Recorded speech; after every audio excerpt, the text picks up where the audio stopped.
Welcome to the EchoCast, episode 125, While We Wait Again. This is a podcast about the Division 2, its community, news, speculation, and updates. I am Bon Diesel. I do Division stuff such as this podcast, Twitch streams, and YouTube videos, mostly about the Division 2. Please take a moment to subscribe and to rate this podcast on whatever platform you are listening to it on. This week, we will talk about The Dream Architects book by David Polfeldt, the Division 2 TU12 news coming, some future Division spoiler talk. Don't worry, I will make it very clear when the spoilers begin. Some Xbox Series X and PS5 information and more. But first, I would like to thank our Patreon supporters this month, Hassan, Christian, Darren, Tim, PK, and Dale. Your contributions definitely help me justify the time I spend on this podcast and my other content. If you would like to support this podcast and that other content, please check out patreon.com/bondiesel. Okay, so typically we start with a Division 2 State of the Game recap, but there was no State of the Game today, nor was there last week, which is why I did not record. So it's very likely due, I assume, to a technical or personal issue, because there was information to talk about this week. I know I saw on Twitter that Hamish has his annual or biannual MRI. He has a long-term thing that he has to have checked out. If you want to learn more about it, go check out his Twitter. I really don't think it's any of my business to talk much about. But you can go check it out there. He's okay. He's fine. He just has to make sure he's okay. And that's just something to consider. Because of that, I'm under the impression Hamish won't be back in the massive offices until there's a vaccine. So that looks like, from the last things I've seen, a vaccine's not going to be available to general public until early or mid 2021. It looks like they might get some doses out this year, but that's going to be prioritized for the most at risk and healthcare workers.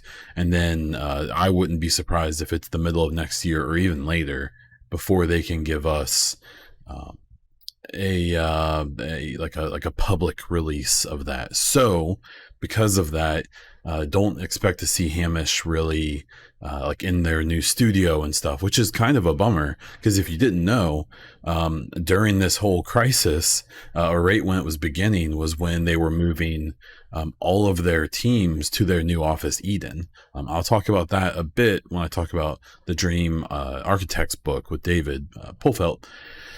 But they'd already moved the Avatar team there, and I think when all this started was when they were starting to move the Division team over, and I believe a bunch of them are there now, and I assume that means a new studio for State of the Game, but we don't really know. And what I'll be totally honest about is I've never really mentioned it, but the way their studio was set up in their old office, anytime the camera was on Hamish, over his left shoulder, you could see my Division shots book I did for Division 1. They had it displayed up there. I would call it front and center. So I'm really hoping that it at least gets featured in some capacity in the new studio. But that's just a selfish little desire.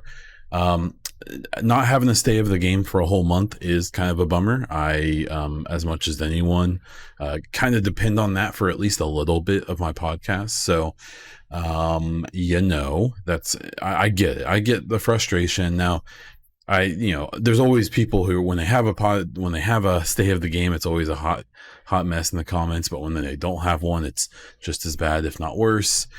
It's just this year, man. It's a weird year. Things are weird. I also suspect this is kind of a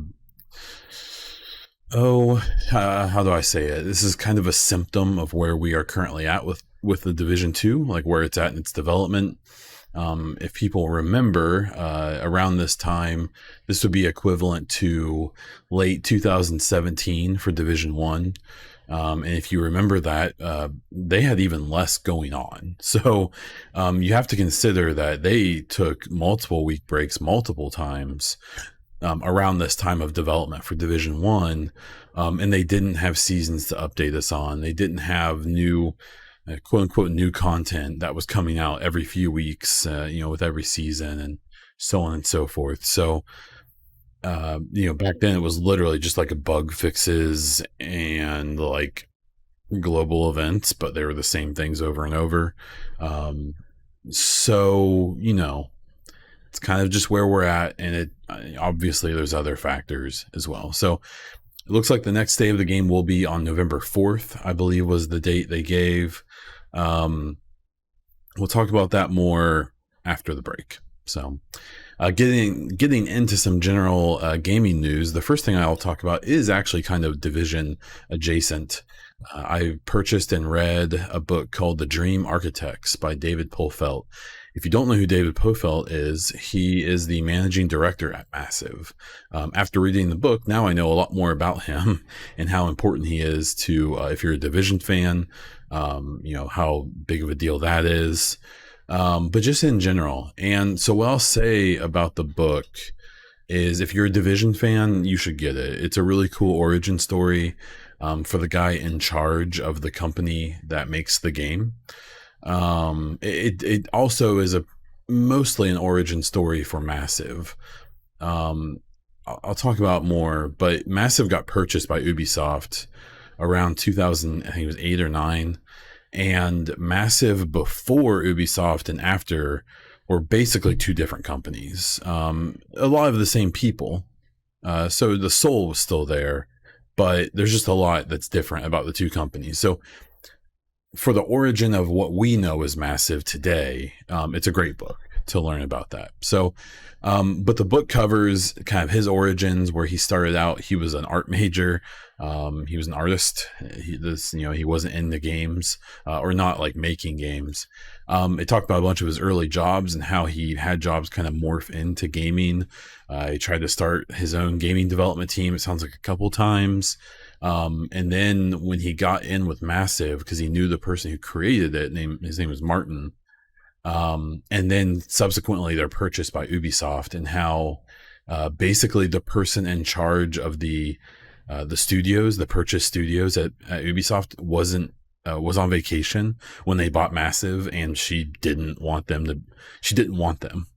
And then he tells a story about how they had this project called Rogue, which became the Division 1, that they'd been working on since before they even got acquired.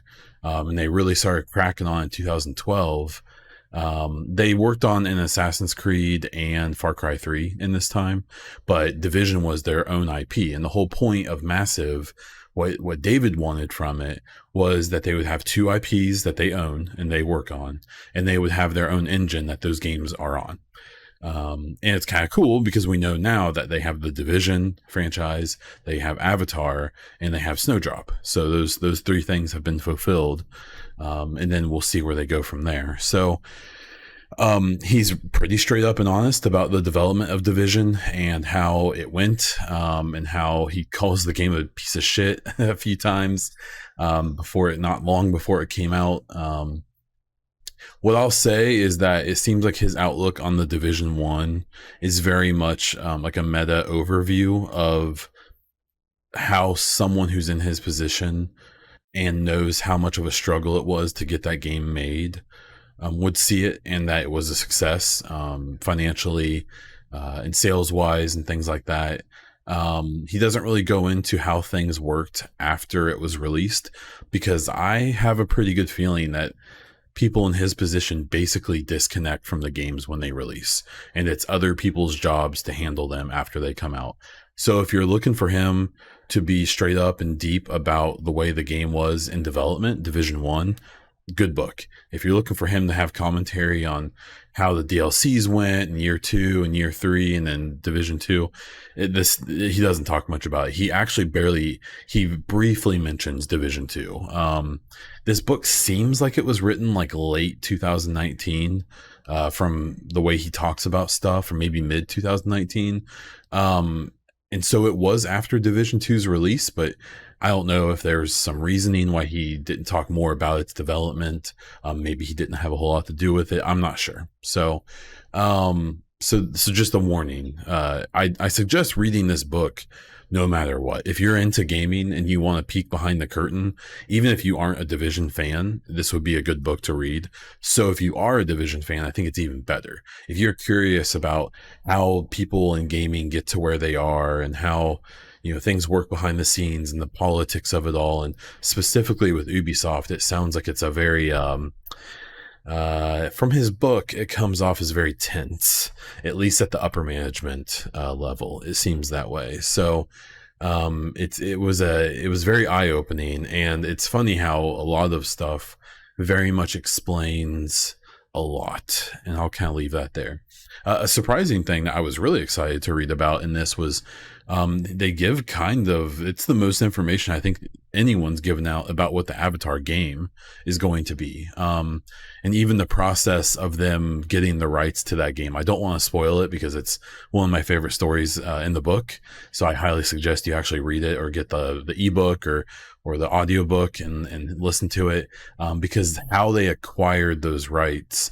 I mean, the Division was key in them getting the rights to Avatar, and Snowdrop and stuff like that. So it's a cool story, but it basically sounds like they're trying to make the biggest game world that's ever been made, and the only way they can make that work is by letting Snowdrop figure out how to procedurally generate a map and control how many predators there are and herbivores and plant life and stuff, all based off of rules set, and not because an artist is going to touch every single square inch of the game world. It's really interesting, and it's one of those things that when you hear it, it sounds pretty damn ambitious. And it's supposed to be like a 10-year project that they're going to work on. And I believe the next Avatar movie is supposed to come out in 2022 or 2023. And so I imagine that game right now is cracking. And if you check out the massive hiring page, it's mostly Avatar stuff, but it's also some other stuff, which we'll talk about soon. So The Dream Architects by David Polfeldt, it's on Amazon. That's where I got it. It's a nice looking book as well. So if you want something cool in your bookshelf, it's a nice, it looks very cool. It was really interesting. Obviously, I care a lot about, and I like seeing behind the scenes of Massive, because the Division is a game and a franchise that I like more than I've ever liked anything else, even though I do like other things. And I guess the more information I can suck up about it, I'll take it. So yeah, if you're interested in that, I would check it out. Oh, the last thing I forgot to talk about. They talk about Eden, so that new studio I was talking about. And what was really interesting is, as I'm aware, like today, Massive has 500 or 600 employees. I think it's 6 or more. What's interesting is that at one point he mentions that this Eden studio is meant to handle 700 plus employees. And then in another part towards the end of the book, he talks about one of his kids saying to him, like, wow, like, do you know you could eventually be supervising more than 1,000 people. So that tells me a couple things. One, it tells me that this Eden studio is meant to be a catalyst for Massive to grow exponentially a lot. And what that tells me is hopefully 2 things. One, I think they're going to add another IP. I'll talk about this more after the break, but Stockholm, Massive Stockholm is a separate studio that's not even actually in Eden, but it has a guy who used to work at DICE on Battlefield and Bad Company, and they're working on something, and they're hiring a lot. The other thing I hope this new Eden studio means is that, if that massive Stockholm project is a third IP, um, hopefully that means that, one, they're obviously investing significantly in the Avatar. If they do a bunch of hiring, I assume a lot of it will be for Avatar, because if you read this book, you'll get the scope of how big that project is supposed to be for Massive and Ubisoft and James Cameron and Light Sound, whatever his studio is called. Um, that's a big deal. So that makes sense why they would want to grow. But hopefully that also means that the Division 2 or a potential Division 3 or 4 or whatever is in the mix, because if you read that book, you'll really understand how intertwined the Division franchise is to Massive, because it's basically the reason that Ubisoft didn't shut them down. So as much as crap as people want to give Division, I get it. If you read this book, I think you'll kind of start to understand that while even Division 1 was kind of a hot mess from a player perspective when it released, if you read this book, you'll understand why the fact that it even got released was a miracle. And you may, depending on who you are, be able to stop and say, like, yeah, the game had some flaws and the game currently has flaws, but they did a lot more good than bad with that game. And you could probably say the same about Division 2. So, but that's up to you. So I would check it out. Cool book. I don't ever read hardly. I read through this in like 4 or 5 days. I got through it pretty fast. It's 300 something pages. I mean, it's not small, but it's not, overwhelming either. The second topic is talking about the Xbox Series X news. We have no huge news. It seems like some embargoes came up on all those people who got those preview units. It seems like the last of what they're allowed to tell us is available now. There wasn't really. It seems like they had pretty much given us the whole story. At the end of the day, everything I've seen from all sources seems very positive, both from people who seem kind of Xbox leaning to people who do seem a little more neutral. It seems like basically at the end of the day, the story is the news and the noise, or the news, the speed and the noise. There is no noise, even at full throttle. It seems like at the worst, it just kind of fades into the background. And the speed. I mean, they just keep talking about how everything just loads so quickly. And there's even been discussion about how games are going to have to like design themselves differently, where like loading screens and stuff. There's been multiple examples where people talked about how the baked in loading screen at the beginning of a game, or like when you load into the game, it's designed to that it didn't matter before, because loads took 30 seconds, a minute, even maybe a couple minutes. But now they could take as little as like 5 or 10 seconds, but the loading screen animation or whatever is like 15 seconds. So the thing actually holding back how quickly the game loads is the animation of the loading screen. And so I suspect that, maybe you'll see some games go backwards and kind of adjust that, so it's not an issue. I suspect you'll more see it in moving forward, that those games will have a different method of loading screens. So the systems that can load them extremely quickly will be able to do that without any hiccups. The Digital Foundry did do something kind of talking about the heating issues. That was kind of like a false rumor that got put out, and basically pointed out that at the end of the day, it seems like the Series X actually performs better from a thermal standpoint than even the One X does, which I've never seen anyone really complain. I know my One X, I mean, if I put my hand on it while it was playing some like a very intense game, it would be warm. But I also had mine extremely well ventilated in the middle of a desk by itself, basically. So it seems like just like any other electronic, if you give it room to breathe, it's fine. And I think that some of the fake concern about the heat of the Series X was kind of unfounded.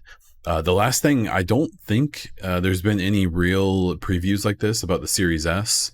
That's kind of surprising. You would think they would want people to get their hands on it. It's also kind of not surprising because I think they're happy to give people that option, but I still think they really want people to focus on the Series X. So if we don't get any like super in depth kind of takedowns or dive ins to the Series S, I actually wouldn't be that surprised. I really think the Series X is still supposed to be the star of the show, even if the Series S is available. On the other side of the console next gen market, you have the PS5, which it's really interesting. I think that the Sony is being a little more conservative because they kind of know they can. They know that basically no matter what they do, people are going to buy it and be excited for it.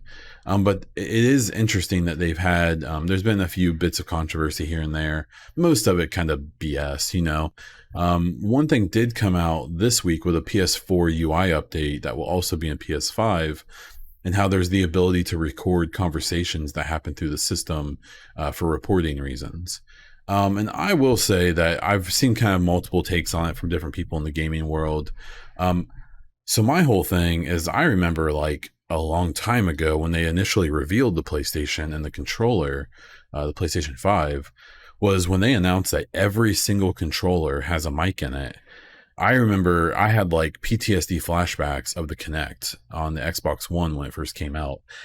And not even from a privacy standpoint, but just from a obnoxious standpoint, since every Xbox One came with a Kinect, what you ran into, especially in the early days of Xbox One, was you'd be playing something like even in the Division, because it did have VoIP, but even in like Call of Duty and things like that, these games that have VoIP, every single person has a mic, and the Kinect one was even worse because it could pick up everything in the entire room.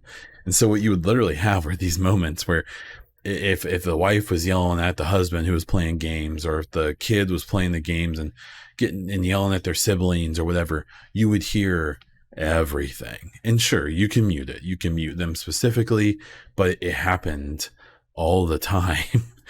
And I'm really curious to how it works out with PS5 with every single controller having a mic in it when it comes to those similar issues. And then on top of that are the privacy concerns, because now they're basically giving the impression that there's this rolling recording of this always on recording going on. Now they say they have a secure system and all that, even though they've had issues in the past with that. I would not be a big fan of every single PS5 controller having a microphone in it. I understand people have kind of dogged on the Xbox for their controller basically being the same, even though all I've read is that people like the controller more, even just slightly. The weight distribution, the grip on it, the share button, the new D-pad, things like that. But they didn't try to do any gimmicky stuff. They didn't try to put stuff into it, and I really like that. Where it seems like with the PS5, they are kind of trying to be like, yeah, like look, we have a microphone in there and this new haptic feedback and these special things. And even to the point this week, I saw a story about how PlayStation 5 is saying that, yeah, we're going to analyze the games that people play, and we can update how the cooling fan works in the system so it can, perform better while you're playing certain games. As someone who's built PCs for a long time, since the 90s, that makes no sense. What kind of software you're using on your hardware, the cooling solution should work based off its feedback from the hardware, not the software you're running. So there's just like a lot of weird, like gimmicky things they're kind of throwing out there to me, instead of just putting the system into some people's hands, letting people jump into the UI to play some games on it, to play some backwards compatible games on it, to do all this stuff that we've been seeing from Xbox for the last few weeks. And again, at the end of the day, I think Sony knows that they don't have to do that. Xbox is trying to fight from behind. So obviously they're going to do things that are a little more, I don't know if you'd call it risky, but just a little more adventurous. And I'm really curious to how it's going to play out. I, at this point, don't think there's going to be preview units for the PlayStation 5. If there are, I'm assuming they're going to get delivered to reviewers maybe a couple days early. I could see them maybe even try to steal the thunder, maybe send them out like a week before the PS5 launches, and then make the embargo date the same day that the Xbox releases. Maybe they could take some wind out of Xbox's sales, like that. I don't know, but it is odd, because we have had the complete teardown of the system, the video they posted, which was neat. I mean, that was cool. And then they had that weird like creator event in Japan where like Japanese creators could like look at the system but couldn't do anything with it. It was kind of odd. um I don't know, PlayStation's strategy during this whole pre-launch window has been really odd. Now you've seen all the goodwill they built up through the PS4 generation paying off during this time, where even if they release the stuff about always recording things, or aren't really giving people hands-on, aren't really giving out a ton of information, people don't care. They're still super hyped for it, which is awesome. It's just the PlayStation strategy during this time has been odd. And what else is odd are these 30-second mid-rolls.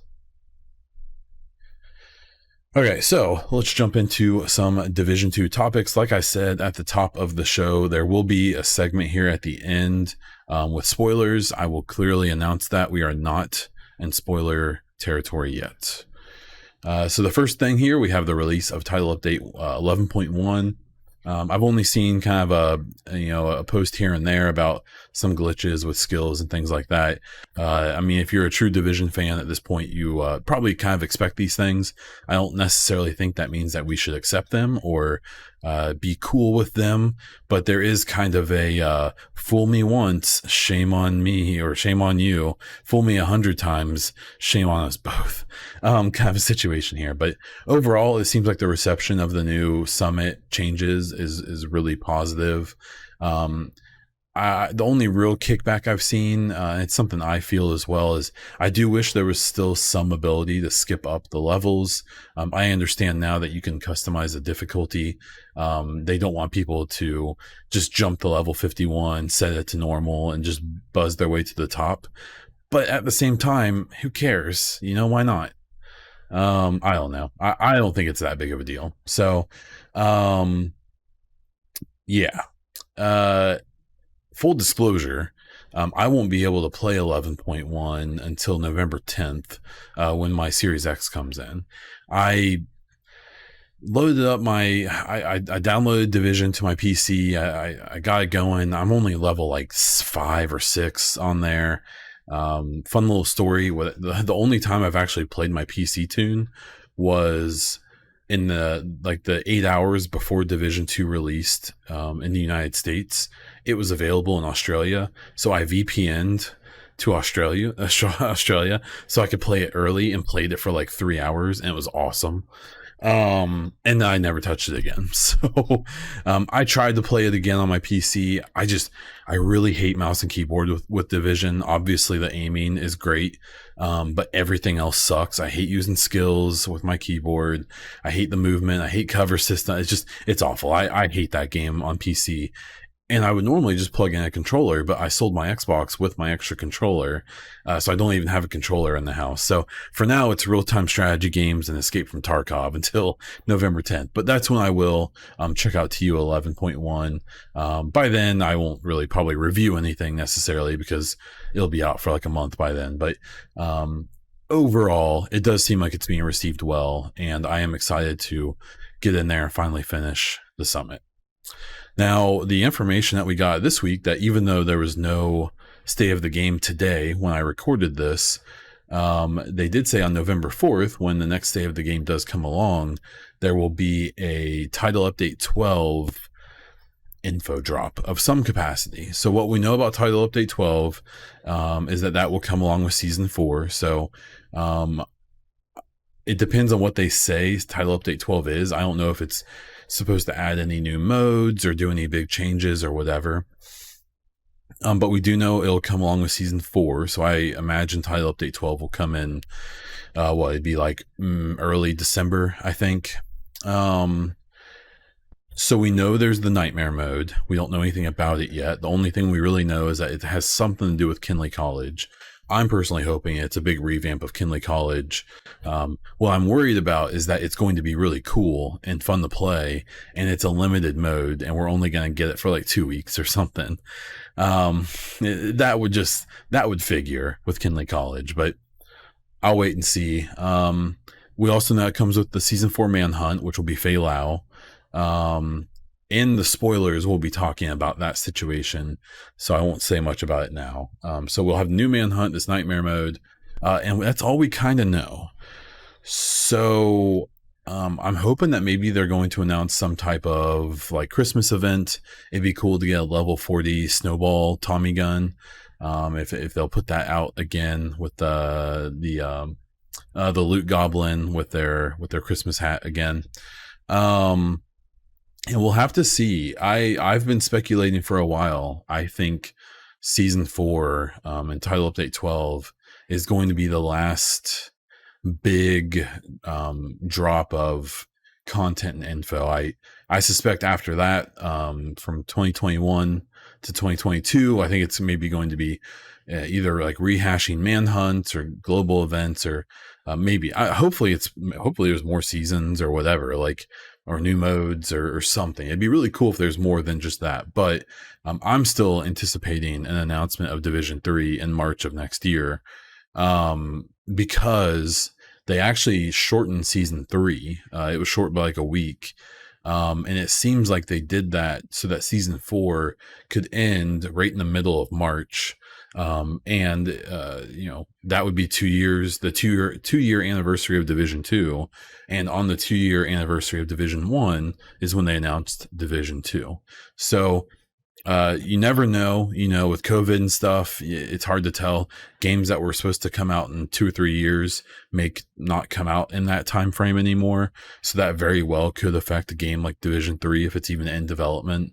I do hope, though, that in March of 2021, here in a few months, I hope that we at least get some very clear direction about what's happening with the franchise.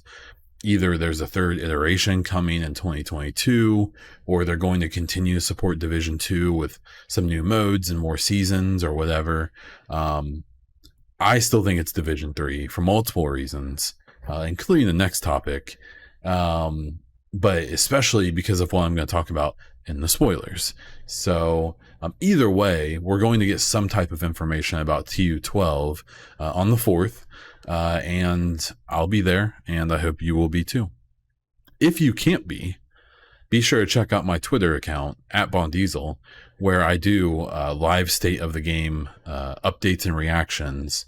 I normally do a big giant thread of all the info. I try to get screenshots and all that fun stuff. Okay, so the third topic. So the last podcast a couple weeks ago, I talked about basically feeling like the Division 3 had basically been, or some type of division project had been confirmed by a hiring listing on the Malmo Massive website. There's now a bunch more positions added and that similar wording. And I suspect that in some capacity, they are ramping back up for Division 3. Also, like I said before about the book, it seems like Division is way too integral to Massive for them to just give up on it at some point. There have been people pointing out that there's a Massive Stockholm development office that I'd mentioned before. I don't think that's Division related. I think they're either like doing support on another project for another studio. Maybe they're working with like Redstorm or Reflections or something like that, or it's just a new IP for Massive and they'll be going to a third IP on top of Division and Avatar. I don't believe that's related. I don't think it makes sense for them to do anything Division wise across the channel in a different country, but I could be wrong.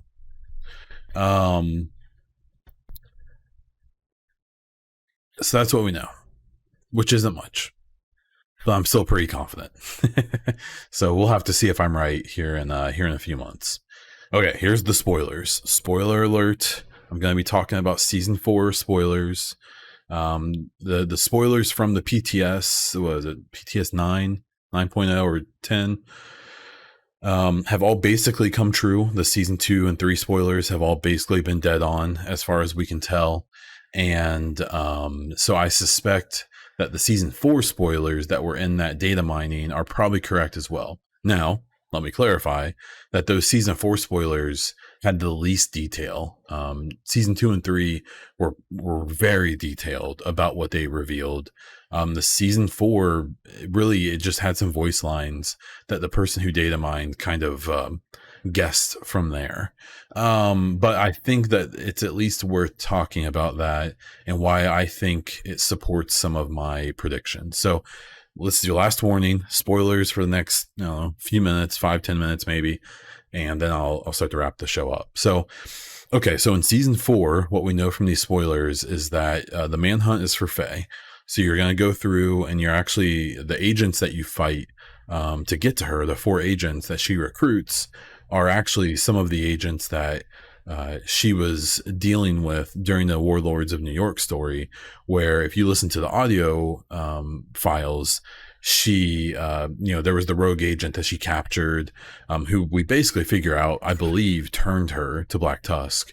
And it seems like kind of working as a Black Tusk operative, but still as like a rogue agent herself.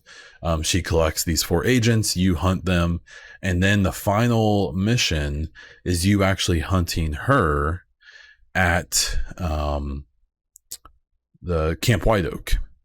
And during the mission, you are fighting through Camp White Oak to get to her and to take her down.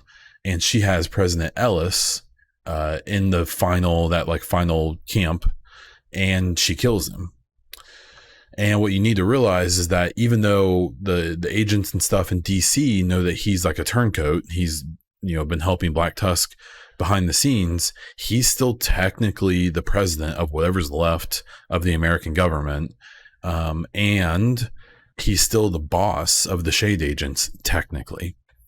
And so Fei Lao kills him and frames the agents for it because she's still an agent technically.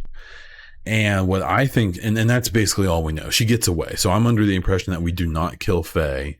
At least that's what the leaks suggested, that we do not kill Faye during this, during the final mission. And what happens is that Ellis is dead, and now it looks like the Shade agents killed him. I don't even know how that mission's going to end. I suspect that she's going to bounce in a helicopter for Black Tusk, and then this will probably get attacked by hunters or something like that. That's my guess. Or, and this is what I think is actually going to happen, Ellis is going to die, and I think from that point on, we're going to be rogue agents.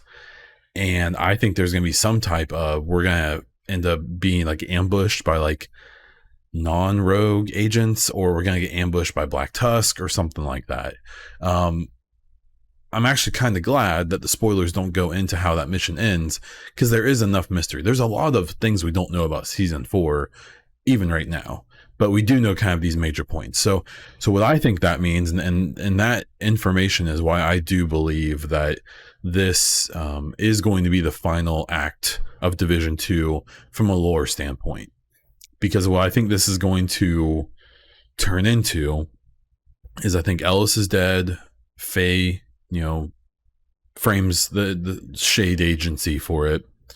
She takes off with Black Tusk so they can continue doing what they're doing. And all of the Shade agents are going to get marked universally rogue. And I think they're going to get marked universally rogue. And the agents are going to have to go into some kind of hiding in their safe houses and things like that. I think they're going to lose their quote unquote authority. And they're all going to be looked at as enemy combatants, basically. No different than the rogues that we've been fighting since Division 1, who worked with the LMB and Keener and now the Rogue Network.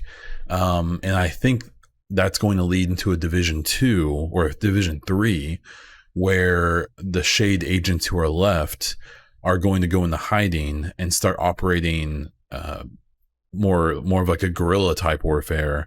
And they're going to have to try to figure out how to restore their status to non-rogues. And so I think a Division 3 is going to take place in another city.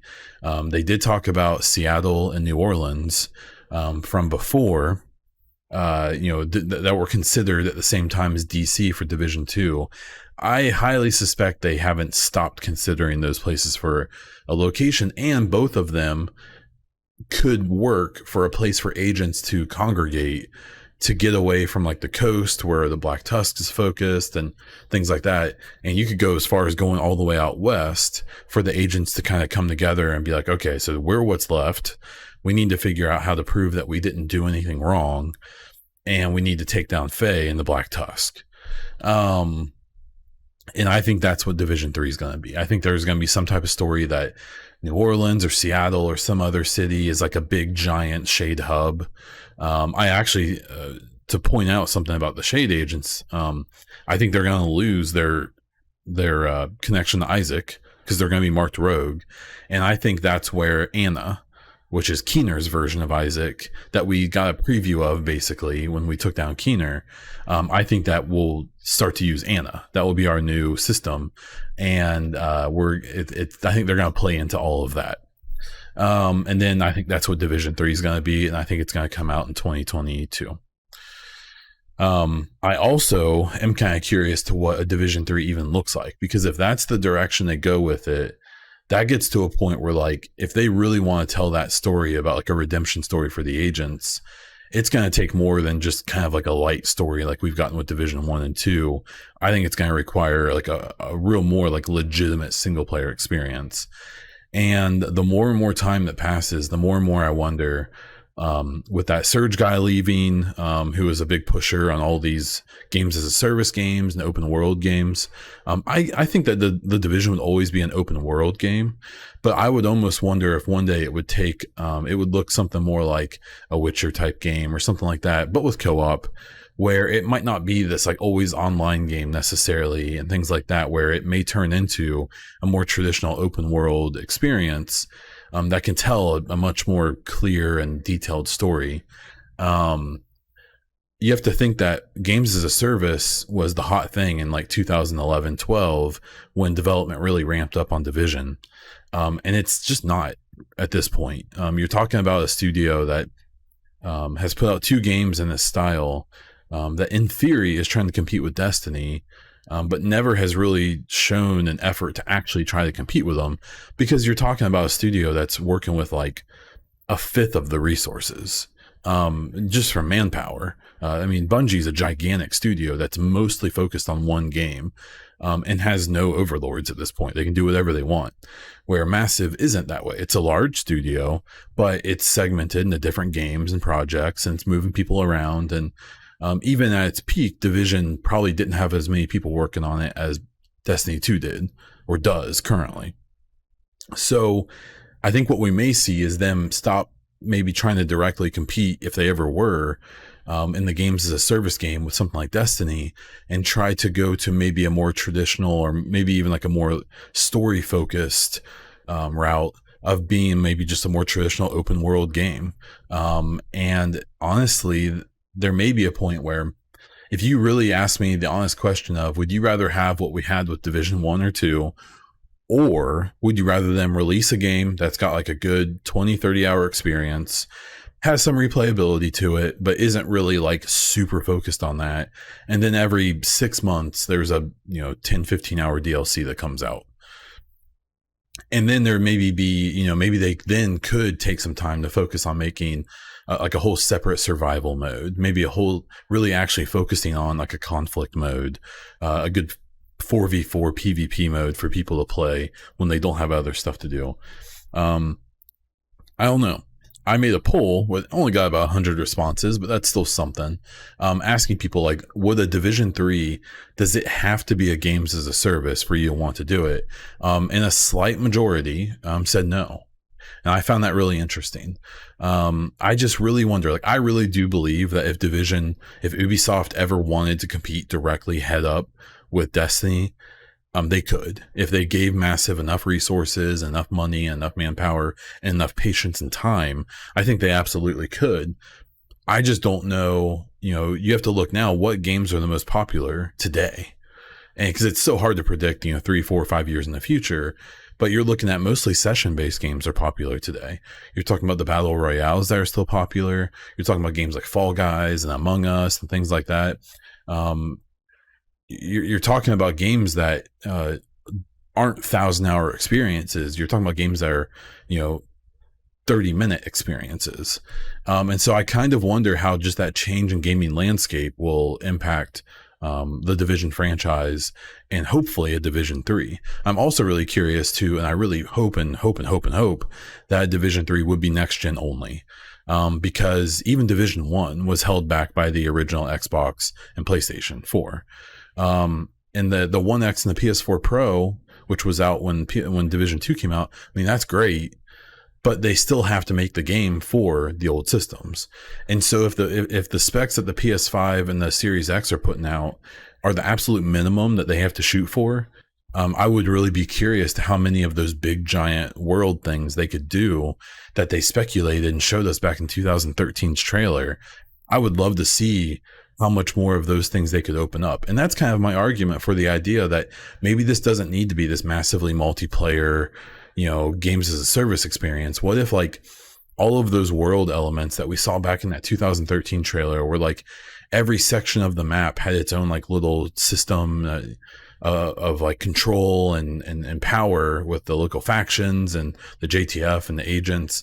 Like what if they could spend more development time and power on that type of stuff that would make the game more replayable?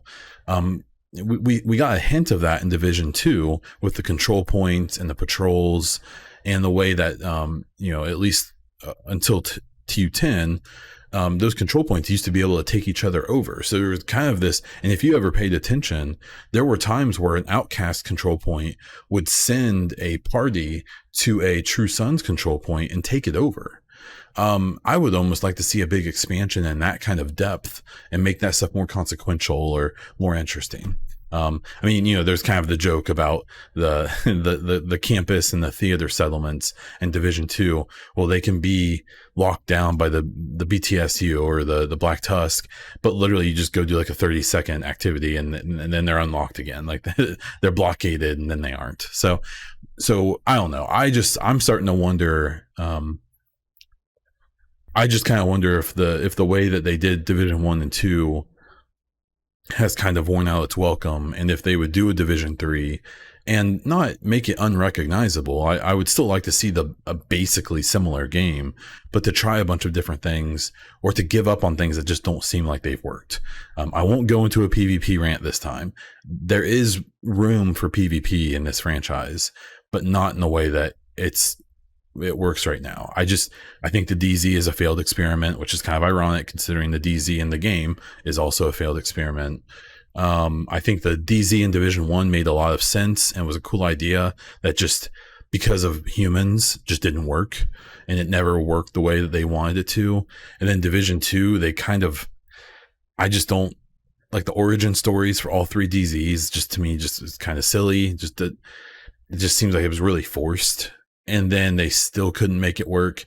Division 1, the map was too big, and so it was hard to fight people. Division 2, the 3 maps are too small, and you always have to fight people. Like, it's this weird, it's odd. It's very weird the way things work and the way people are. But I'll be very curious to see if they make any bold moves with a Division 3, or if they try to just take the same formula and try to improve it a little bit more, like it seems like they tried with Division 2. Okay. So we have one listener question this week from Pizza Morgue on Discord, and they say, Yakuza, I shortened this question because it was kind of long. And there was actually 2 parts. I'm only going to answer the second part. Yakuza only runs at 60 FPS on 1440p on Series X, which I don't think is true, but I'd have to look back at the Digital Foundry video. Any concerns about that? So the problem is that almost none of the games on Xbox or PlayStation are uncapped frame rates. There's only a few. And the ones that I've seen played on the Series X have like crazy FPS, at least 60, and some of them even higher, even at 4K.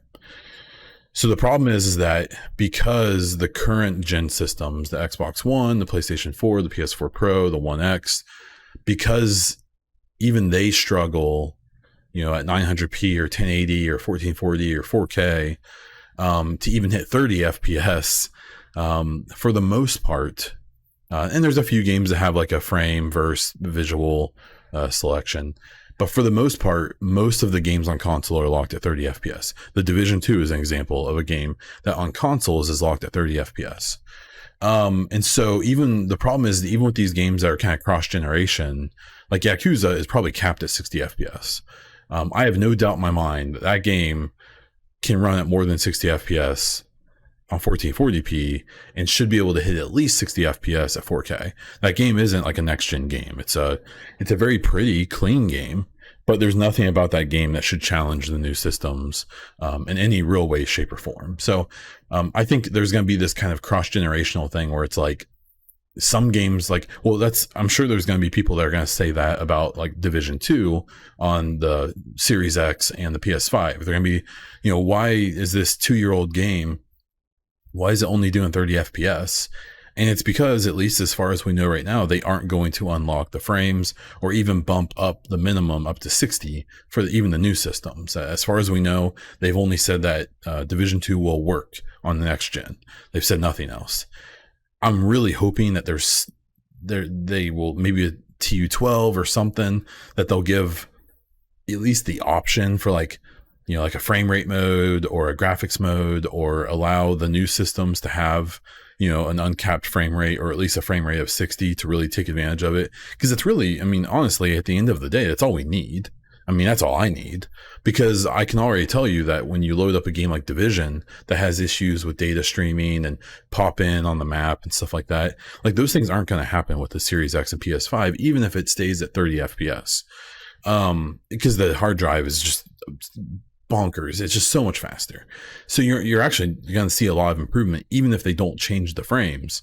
But yeah, I think that the Yakuza thing, I actually don't think that's true. I'm pretty sure Digital Foundry showed it at 60 FPS at 4K, but I could be wrong. I don't have it in front of me.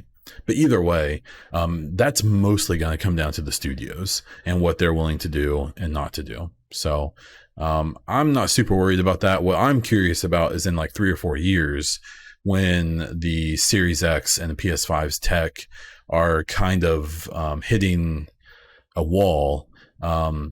Once people play games at 60 FPS, they're never going to want to go back. I can tell you that myself, even as someone who loves consoles, and I can tolerate 30 FPS. Once most people have played at higher FPS, they're never going to want to go back.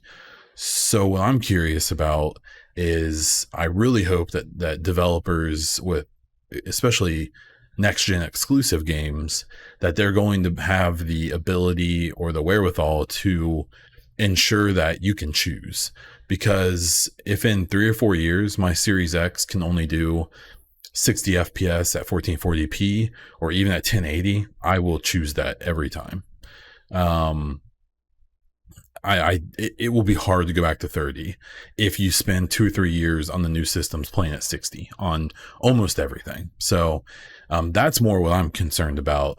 But then that's the perfect time for Sony and Microsoft to put out their mid-series refresh, and we'll have the Series X Pro and the PS5 Pro. You can write that down. I can pretty much guarantee that's going to happen. Okay, we'll wrap up with some content updates and then get out of here. So last week, my sister-in-law got married. Therefore, my Bay Diesel was the bridesmaid or the maid of honor and whatever it's called. And I basically had the little one all last week and couldn't do anything. For the most part, our schedule has opened up like from here on out. We don't have anything big coming up. Things are kind of sort of getting back to normal in our lives. So I'm, with the podcast and other stuff, I'm going to try to get kind of back on schedule. For the stream, that may be a little more iffy, because I don't have an Xbox right now. I sold my One X a couple weeks ago. And the thing is, I have an okay PC, but I have a really good PC for streaming or playing games. I don't have a very good PC for both. That's why I like streaming on my Xbox because it can handle all the game load, and I can put all of the quality and the streaming load onto the PC, which it does a good job with. So I'm experimenting with some stuff. I did a Tarkov stream on Tuesday that actually went pretty well. It ran it okay. I switched over the way I do my stream to a different method, and it actually worked fairly well. But it's not, I just don't enjoy it. I enjoy being able to, it's easier for me to stream on Xbox. So using my PC.